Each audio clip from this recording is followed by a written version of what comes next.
வணக்கம் நண்பர்களே, நான் மருத்துவர் வி அருள் ஜோதி, எலும்பியல் மற்றும் மூட்டு மாற்று அறுவை சிகிச்சை சிறப்பு நிபுணர், திருப்பூர் OMS மருத்துவமனையிலிருந்து பேசுகிறேங்க.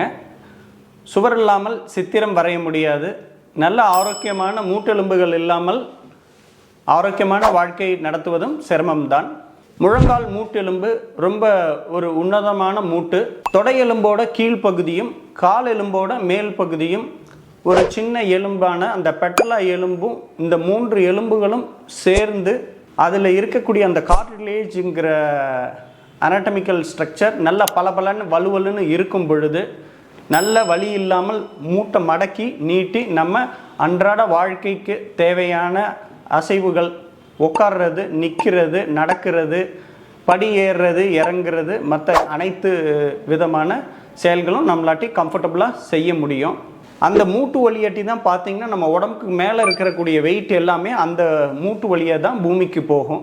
நம்ம உடல் எடை கரெக்டாக இருக்கிறது மூலயமா கரெக்டான அளவு அந்த வெயிட் டிரான்ஸ்மிஷன் அந்த மூட்டில் நடக்கும். உடல் பருமன் அதிகமாக இருந்துச்சுன்னா 3லேருந்து 6 மடங்கு வெயிட் அந்த டிரான்ஸ்மிஷன் ஆகிறதும் ஜாஸ்தி ஆகும். முழங்கால் மூட்டு தேய்மானம். முழங்கால் மூட்டு தேய்மானங்கிறது என்னன்னு பார்த்திங்கன்னா அந்த மூட்டு எலும்பில் இருக்கக்கூடிய கார்டிலேஜோட பளபளப்பு தன்மை குறைந்து அதற்கு செல்லக்கூடிய நீர் சத்து, எண்ணெய் சத்து இதெல்லாம் குறைந்து பளபளப்பு தன்மையும் வலுவழுப்பு தன்மையும் கம்மியாகி 2 எலும்புகளுக்கு நடுவில் இருக்கக்கூடிய இடைவெளியும் குறைந்து வரவரன்னு இருக்கக்கூடிய 2 எலும்புகள் ஒன்றோடு ஒன்று உரசும் பொழுது ஏற்படக்கூடிய மாற்றங்கள், எலும்பு தேய்மானங்கள், இது எல்லாம் ஒன்றிணைந்து வருவது தான் மூட்டெலும்பு தேய்மானம். மூட்டெலும்பு தேய்மானம் யார் யாருக்கெல்லாம் வரலாம்? 60 வயசை கடந்தவங்க, உடல் பருமன் ரொம்ப அதிகமாக இருக்கக்கூடியவர்கள், அதிகமாக மது மற்றும் புகைப்பழக்கம் உடையவர்கள், சின்ன வயசில் இல்லை அதுக்கு மேலே ஏதோ ஒரு வயசில் அந்த மூட்டில் விபத்து ஏற்பட்டு எலும்பு முறிவோ இல்லை லிகமெண்ட் காயங்கள் ஏற்படுறவங்க, தசைநாறு காயங்கள் ஏற்படுறவங்களுக்கு ரிஸ்க் இருக்கும். இது தவிர்த்து தொழில் சார்ந்த ரிஸ்க், வேலை செய்கிற இடத்துல ரொம்ப நேரம் நிற்கிறது, ரொம்ப நேரம் நடக்கிறது, ரொம்ப நேரம் உட்காந்து ஏஞ்சி இருக்கிறது, இதேமாரி துறையில் வேலை செய்யக்கூடியவர்களுக்கும் இந்த ரிஸ்க் அதிகமாக இருக்கும். மூட்டெலும்பு தேய்மானம் இருக்கிறவர்களுக்கு என்னென்ன அறிகுறிகள் இருக்கும்? நம்பர் 1, காலையில் ஏஞ்சோடனே மூட்டில் வலி இருக்கும். அந்த வலி பார்த்திங்கன்னா தாக்கம் அதிகமாக இருந்துச்சுன்னா நம்மளோட அன்றாட நடவடிக்கைகளான உட்கார்றது, நிற்கிறது, நடக்கிறது, படி ஏறுறது, இறங்குறது, இது எல்லா நேரங்கள்லையுமே வலி இருக்கும். ஆரம்ப ஸ்டேஜில் இருக்கும் பொழுது எப்பயாச்சும் தான் இந்த வலி வரும். நம்பர் 2, காலோட முன்பகுதியிலையும் உள்பகுதியிலையும் வீக்கம் மாதிரி இருக்கும். மெயினாக பெண்கள் இதை குறிப்பாக அவங்க அந்த இடத்துல தான் ரொம்ப வலி ஆரம்பிக்குது டாக்டர் அப்படின்னு சொல்லுவாங்க. 3வது, சில நேரங்களில் கடக் முடுக்குன்னு ஒரு சவுண்டு வரும் காலை மடக்கி நீட்டும் பொழுது. கால்குள்ளார அந்த எலும்பு தேய்மானம் ஏற்பட்டு அந்த லூஸ் பாடி மாதிரி ஃபார்மேஷன் இருந்துச்சுன்னா உங்களுக்கு இந்த அறிகுறிகள் இருக்கும். 4வதாக, காலை நல்லா ஃப்ரீயாக மடக்கி நீட்ட முடியலை, எனக்கு மடக்குனாலும் வலி இருக்குது, நீட்டினாலும் வலி இருக்குது, சில நேரங்கள் அதோடு சேர்த்து கடக்கு முடுக்குன்னு ஒரு சவுண்டு வருது. 5வது, சார் நான் நடக்கும்போது தாங்கி தாங்கி நடக்கிறேன், இல்லை வளைஞ்சி வளைஞ்சி நடக்கிற மாதிரி என்ன சொல்கிறாங்க சார், எனக்கும் அப்படி தான் இருக்குது. உங்களோட கெயிட் டிஸ்டர்ப் ஆகி ஒரு மாதிரி வளைஞ்சி வளைஞ்சி இல்லை தாங்கி தாங்கி நீங்கள் நடக்கிற மாதிரி இருக்கும். 5வது, உங்கள் காலே வளைந்த மாதிரி இருக்கும், அதுவும் மெயினாக அந்த கால் உள்ளார வளைஞ்ச மாதிரி இருந்தால் ஜெனு வேரம் அப்படின்னு சொல்லுவாங்க. வெளியில் வளைஞ்ச மாதிரி இருந்துச்சுன்னா ஜெனு வேல்கம் அப்படின்னு சொல்லுவாங்க. முழங்கால் மூட்டு தேய்மானம் இருக்குன்னு டாக்டர் சொல்லிட்டாங்க. அதுக்கப்புறமா மருத்துவரோட ஆலோசனையோட ஒரு பரிசோதனை, முக்கியமான பரிசோதனை செய்வாங்க. அதுதான் எக்ஸ்ரே. எக்ஸ்ரே எடுத்து பார்த்தா அதில் என்னென்ன அறிகுறிகள் இருக்கும்? நம்பர் 1, 2 எலும்புகளுக்கு நடுவில் இருக்கக்கூடிய இடைவெளி குறைவடைதல், குறிப்பாக உள்பகுதியில் இருக்கிற இடத்துல தான் கேப்பு கம்மி ஆகுங்க. நம்பர் 2, எலும்பு தேய்மானம் ஏற்பட்டு அந்த தேவையில்லாத எலும்புகள் எல்லாமே ஒரு சைடில் அண்டி அது மூட்டு மடங்கிறதுக்கும் நீட்டுறதுக்கும் ஒரு டிஸ்டர்பன்ஸ் பண்ணக்கூடிய இடத்துல அது அமையும். அதுதான் ஆஸ்டியோஃபைட்ஸ் அப்படின்னு சொல்கிறாங்க. 3வது, மூற்றெலும்பு மடங்கி நீட்டுறதுக்கு உண்டான அந்த ஜாயிண்ட்டுக்கும் கீழே ஒரு நீர்க்கட்டி மாதிரி உருவாகிறது தான் போன் சிஸ்ட் அப்படின்னு சொல்லுவாங்க. 4வது, இந்த அழுக்கு கார்டிலேஜஸ் எல்லாமே ஒன்றிணைந்து அந்த தேய்மானத்தோட அழுக்கு பொருட்கள் எல்லாமே ஒன்றிணைந்து லூஸ் பாடிஸ்னு ஒன்று ஃபார்ம் ஆகிறது. அதையும் நம்ம எக்ஸ்ரேல பார்க்க முடியும்.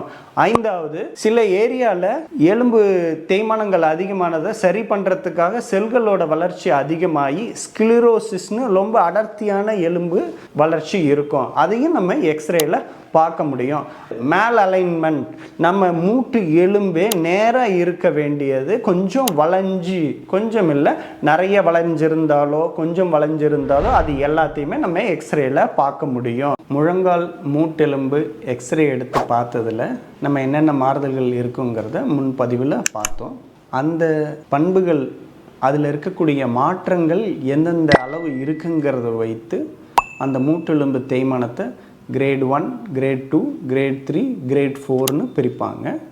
கிரேட் 1ல் என்ன நடக்கும்னு பார்த்தீங்கன்னா, ரொம்ப நுணுக்கமாக பார்த்தா மட்டும் 2 எலும்புகளுக்கு நடுவில் இருக்கக்கூடிய இடைவெளி கம்மியாக இருக்கிறது கொஞ்சம் தெரியும். பழுதடைந்த செல்கள்லாம் ஒன்றிணைந்து அந்த ஆஸ்டியோஃபைட் ஏதாச்சும் 1-2 இடங்களில் மட்டும் இருக்கும். இதை கிரேட் 1 அப்படின்னு சொல்கிறாங்க. கிரேட் 2ங்கிற ஸ்டேஜுக்கு போகும் பொழுது நல்ல ஒரு எக்ஸ்ரேவை பார்த்த உடனேவே இடைவெளி கம்மியாக இருக்கிறது தெரியும். 3 இல்லை 4 இடங்களுக்கு மேலே அந்த ஆஸ்டியோஃபைட்ஸுங்கிறது இருக்கிறது தெரியும்.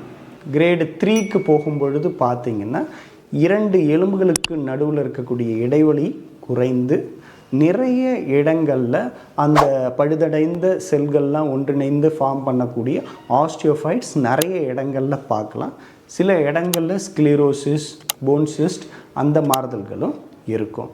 ஸ்டேஜ் 4க்கு போகும்போது பார்த்திங்கன்னா அந்த எக்ஸ்ரேவை பார்த்த உடனே தெரியும் 2 எலும்புகளுக்கு நடுவில் இடைவெளி இல்லாத ஒரு தன்மை. நிறைய இடங்களில் பெட்டலோஃபெமரல் ஜாயிண்ட், டிபியோஃபெமரல் ஜாயிண்ட்டுன்னு இந்த எல்லா இடத்துலையுமே அந்த பழுதடைந்த செல்கள் அண்டக்கூடிய ஆஸ்டியோஃபைட்ஸ் எல்லா இடத்துலையும் தெரியும். அது போக கால் வளைந்து இருக்கிறதையும் நம்ம அந்த ஸ்டேஜ் 4 கிரேடு இருக்கிறவங்கள எக்ஸ்ரேல நம்ம பார்க்க முடியுங்க. இப்போ எம்ஆர்ஐ ஸ்கேன் எடுக்கிறது மூலயமா என்னென்ன பலன்கள் இருக்குங்கிறத இந்த பதிவில் பார்ப்போம்.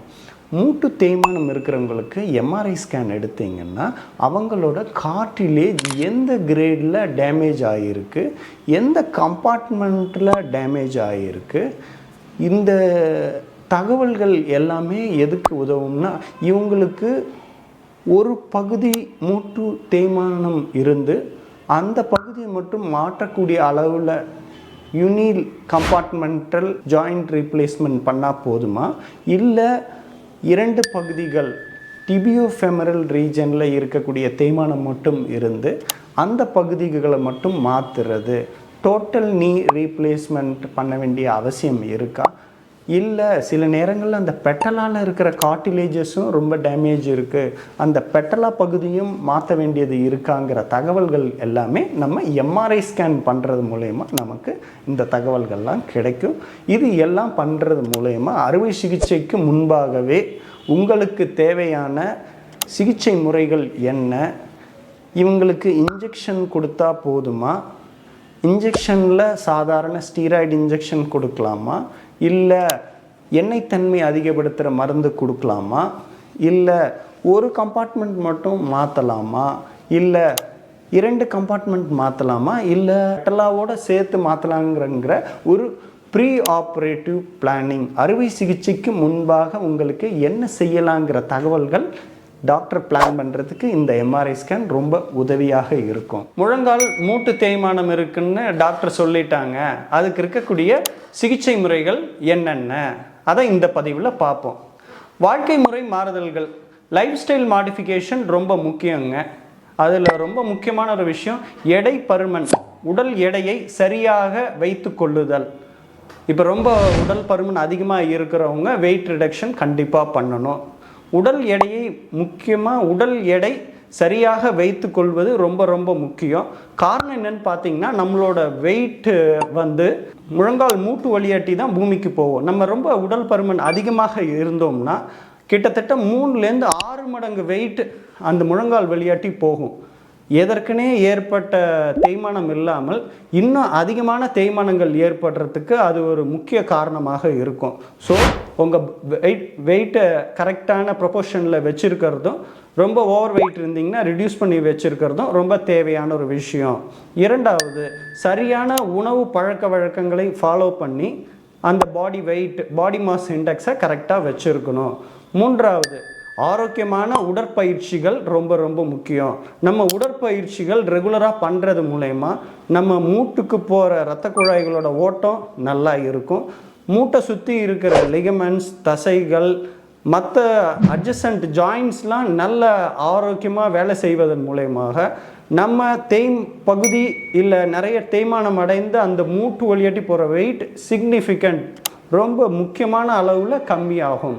அப்போ கம்மியாகும் பொழுது அது ஒரு ஸ்டேஜ்லேருந்து இன்னொரு ஸ்டேஜுக்கு போகிறத கொஞ்சம் நாட்கள் தள்ளி போடலாம், சிலருக்கு சில வருடங்கள் கூட தள்ளி போடலாம். So exercise program is very much important. அடுத்ததாக பார்த்திங்கன்னா மது அருந்துதல் மற்றும் புகைப்பழக்கம் முற்றிலும் தவிர்க்க வேண்டும். இந்த 2 பழக்கம் இருக்கிறவங்களுக்கு பார்த்திங்கன்னா இரத்த குழாய் சுருங்கி அந்த கார்டிலேஜ் ரீஜெனரேஷன் ஆகக்கூடிய தன்மை மிகவும் குறைந்து அவங்களுக்கு ரொம்ப வேகமாக எலும்பு தேய்மானம் நடக்கும். அடுத்ததாக மருத்துவரோட ஆலோசனையோட மருந்துகள், மாத்திரைகள் எடுத்துக்கலாம். மாத்திரை சிலருக்கு சில வாரங்கள் தேவைப்படும். ரொம்ப அதிகமான தேய்மானம் இருக்கிறவங்களுக்கு அதிக நாட்கள் தேவைப்படலாம். ஓகேங்களா? இப்போ ஸ்டேஜ் 1 ஸ்டேஜ் 2ல் இருக்கிறாங்க. அவங்களுக்கு சில நேரங்களில் டாக்டர் சஜஸ்ட் பண்ணுவாங்க மூட்டுக்குள்ளார இன்ஜெக்ஷன் மாதிரி. அது என்ன சார் மூட்டுக்குள்ளார இன்ஜெக்ஷன்? எஸ், மூட்டில் நடக்கிற தேய்மான மாற்றங்களை கம்மி பண்ணுறதுக்கும் அதை குறைக்கிறதுக்கும் அதை ஸ்டாப் பண்ணுறதுக்கும் கொடுக்குற இன்ஜெக்ஷன்ஸ் தான் இன்ட்ரா ஆர்டிகுலர் இன்ஜெக்ஷன்ஸ் அப்படின்னு ஆங்கிலத்தில் சொல்லுவாங்க. அது என்னென்ன வகைகள் இருக்குது? Number 1, intra articular steroids injection போடுறது மூலயமாக ஏற்கனவே ஏற்படுற அங்கே நடக்கக்கூடிய இன்ஃப்ளமேஷன், அந்த காரமான தன்மையில் ரொம்ப வேகமாக தேய்மானம் நடந்துகிட்ருக்கிறத ஸ்டாப் பண்ணி அதை ஃபர்தராக ப்ராக்ரஸ் ஆகாமல் பார்த்துக்கிறதுக்கு யூஸ் பண்ணுற மருந்து. இன்னொரு மருந்து intra articular Visko elastic supplementation. நம்ம மூட்டுக்குள்ளார பசப்பசப்பு தன்மை அதிகப்படுத்துறதுக்கும் அந்த வெயிட் டிரான்ஸ்மிஷனில் ஹெல்ப் பண்ணுறதுக்கும் யூஸ் பண்ணுறதா ஹைலூரானிக் ஆசிட்ங்கிற இன்ஜெக்ஷன்ஸ். மூன்றாவதாக பிஆர்பி இன்ஜெக்ஷன்னா பிளாட்லெட் ரிச் பிளாஸ்மா. அந்த உயிரோட்டமாக ஊட்டக்கூடிய செல்களுக்கு தேவையான டிஷ்யூ ஃபேக்டரை டைரெக்டாக மூட்டுக்குள்ளரே செலுத்தி நல்ல கான்சன்ட்ரேட்டடாக இருக்கக்கூடிய அந்த திரவத்தை மூட்டுக்குள்ளர செலுத்தி அந்த பளபளப்பு தன்மை இழந்த அந்த கார்டிலேஜ் சர்மங்களில் அட்டாச் படும் பொழுது அங்கே புது செல்கள் உருவாகி நம்ம நார்மல் வலுவலுன்னு இருந்த கார்டிலேஜ் ஃபார்மேஷன் உண்டாகி நம்மளோட வலி கம்மியாகி வீக்கம் கம்மியாகி நல்ல காலை மடக்கி நீட்ட முடியும். இது எல்லாமே ஏர்லி ஸ்டேஜ் 1 ஸ்டேஜ் 2 இருக்கிறவங்களுக்கு ரொம்ப ஹெல்ப்ஃபுல்லாக இருக்கும். ஸ்டேஜ் 3 ஸ்டேஜ் 4 அளவுக்கு தேய்மானங்கள் அதிகமாக இருக்குதுன்னா அப்போ டாக்டர் உங்களை பார்த்துட்டு அறுவை சிகிச்சை செய்கிறதுக்கு முன்பாக உங்களுக்கு ஒரு கம்பார்ட்மெண்ட்டில் இருக்கா, 2 கம்பார்ட்மெண்ட்டில் இருக்கா, இல்லை 3 கம்பார்ட்மெண்ட்டில் இருக்காங்கிறத ப்ரீ ஆப்ரேட்டிவ் அசஸ்மெண்ட் பண்ணுவாங்க. நீ கேப், நீ பிரேஸ் மற்றும் கஸ்டமைஸ்டு பிரேசஸ் நம்ம முழங்காலை சுற்றி சில சமயத்தில் சஜஸ்ட் பண்ணுவாங்க. இந்த சாதனங்கள் எல்லாமே என்ன பண்ணோம்னா நம்ம மூட்டுக்கு குறிப்பாக தேய்மானம் அடைந்த பகுதி வழியாக செல்லக்கூடிய நம்ம பாடி வெயிட்டை கொஞ்சம் பகுதி டிஸ்ட்ரிபியூட் பண்ணி மற்ற கம்பார்ட்மெண்ட்ஸ் வழியாட்டி டிரான்ஸ்மிட் பண்ணுறதுக்கு உதவுகிற சாதனங்கள் தான். இது யூஸ் பண்ணுறது மூலயமா அந்த தேய்மானம் அடைகிற வேகத்தை சற்று குறைப்பதற்காகவும் வலி ரொம்ப இருக்கிறவங்களுக்கு ஒரு டெம்பரரி ரிலீஃபாக தான் இருக்கும்.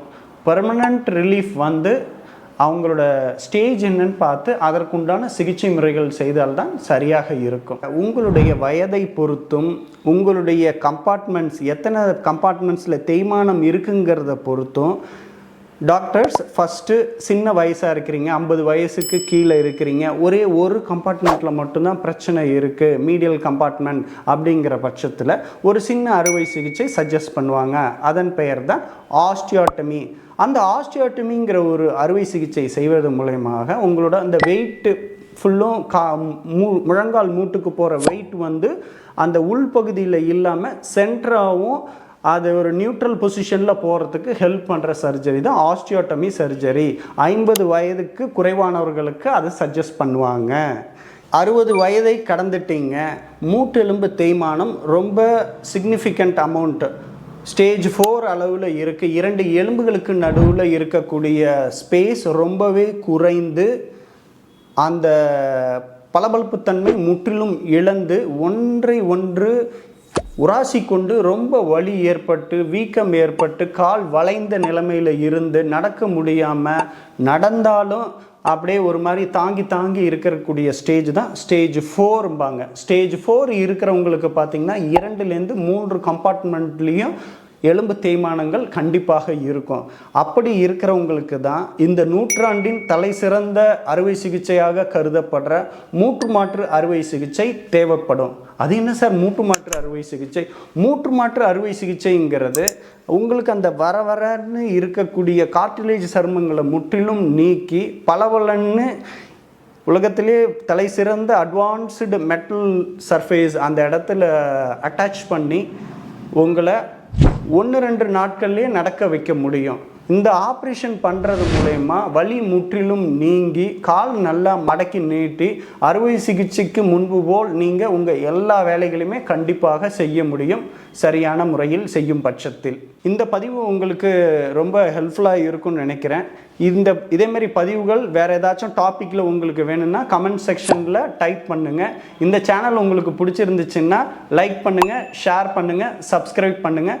இந்த தலைப்பு சார்ந்த கேள்விகள் உங்களுக்கு ஏதாச்சும் இருந்துச்சுன்னா கமெண்ட் பாக்ஸ்லையோ என்னுடைய வாட்ஸ்அப்லேயோ இல்லை ஹாஸ்பிட்டல் நம்பருக்கோ நீங்கள் மெசேஜ் பண்ணலாம். Thank you very much. நன்றி, வணக்கம்.